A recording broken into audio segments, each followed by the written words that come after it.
Good morning all friend. আজকে এই গলার ডিজাইনটা দেখাবো। এটা আমরা কাপড়ের টুকরো কাপড়ে করলে একরকম হয়, আমি একটা গোটা কাপড়ে করে দেখাবো তোমাদেরকে কীভাবে করতে হয় সেটা দেখো। প্রথমে দেখো আমি কি করেছি, এখানে একটা লাইন টানা আছে।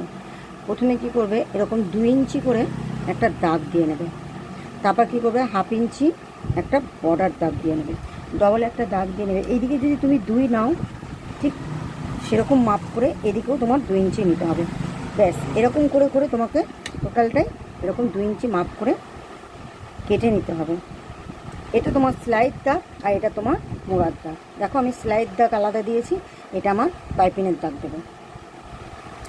দিয়ে এরকমভাবে কেটে নেবে। আমি দেখো কেটে রেখেছি এই সাইডটা লম্বা করে।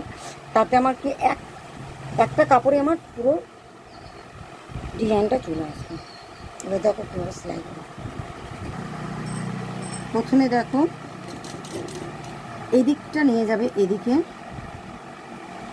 এই মুখটা নিয়ে চলে আসবে এদিকে। ব্যাস জাস্ট একটা সেলাই দেবে, বোঝা গেল? পেপারটা নিয়ে যাবে এদিকে আর এদিকটা নিয়ে এখানটা। ওকে, আমি এটা গলায় বসানো দেখাবো। এবার দেখো গলায় ডিজাইনটা বসানোর জন্য প্রথমে যদি কাপড় থাকে তাহলে এরকম গলার মাপ করে একটা পট্টি কেটে নেবে। তোমাদের তো আমি শিখিয়েছি কীভাবে পট্টি কাটতে হয়। গলাটাকে এরকম বসিয়ে সুন্দর করে একটা পট্টি কেটে নেবে, ঠিক আছে?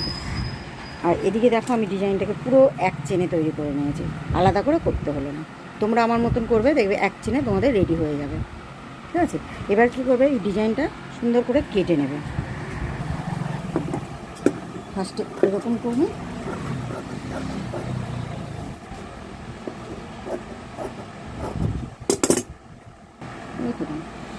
দেখো আমি কেটে নিয়েছি। এবার আমি এটাকে পট্টির সাথে বসাবো। আচ্ছা দেখো, প্রথমে এটা সোজা পাতবে, তার ওপরে এই যেটা ডিজাইন তৈরি করেছি এটাকেও এরকম সোজা দেবে, ঠিক আছে?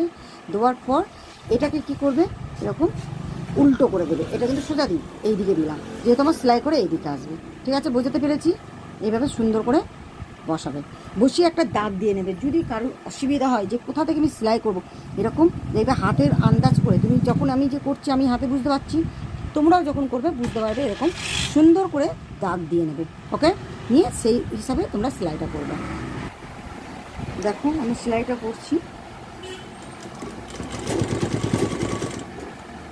সুন্দর করে, তোমরা দেখে নেবে। আমার যেহেতু করে অভ্যস্ত, আমি আন্দাজটা বুঝতে পারছি, আমি আর দাগ দিলাম না, কিন্তু তোমরা দাগ দিয়ে দিয়ে করবে, তাহলে তোমাদের সুবিধা হবে।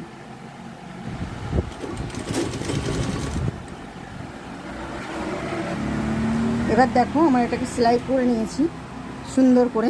এবার কি করবে, ছোট্ট ছোট্ট কাট লাগাবে, এরকম এরকম ছোট ছোট, বেশি বড় দেবে না, কারণ আমি এটাকে পাইপিংটা পেস্টিং পাইপিং রাখবো, বেশি পুরো উল্টে যাব না, কট পাইপিংটা আমি রাখবো না, সেই জন্য ছোটো ছোটো কাট লাগালাম। তোমরা এরকম ছোটো ছোটো কাট লাগাবে, লাগিয়ে এরকম হালকা এখানে বর্ডার থাকবে, সেই হিসাবে তোমরা এটাকে করবে সুন্দর করে, ঠিক আছে?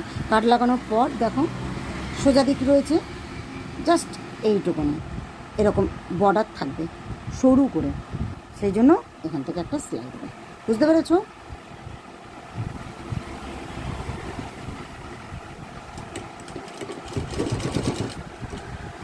সমস্ত দিকে এরকম সুন্দর করে এরকম ধরবে, ওরকম অল্প করে কাট লাগালে বেশি উল্টাবে না, আর এটাকে সুন্দরভাবে গলায় বসে যাবে।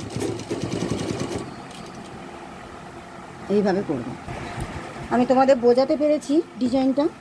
তোমরা এইভাবে করলে সোজা পদ্ধতি আর খুব তাড়াতাড়ি হবে। যদি আলাদাভাবে নাও তাহলে এখানে যতটা গ্যাপ আছে এখানে ততটা গ্যাপ পাবে না। এই রকমভাবে করলে সমস্ত গ্যাপটা সমানভাবে পাবে। দেখেছো সুন্দর পাইপিং রেখেছি, এখানেও আমি সুন্দর পাইপিং রেখেছি। বুঝতে পেরেছো? এইভাবে করবে তোমরা।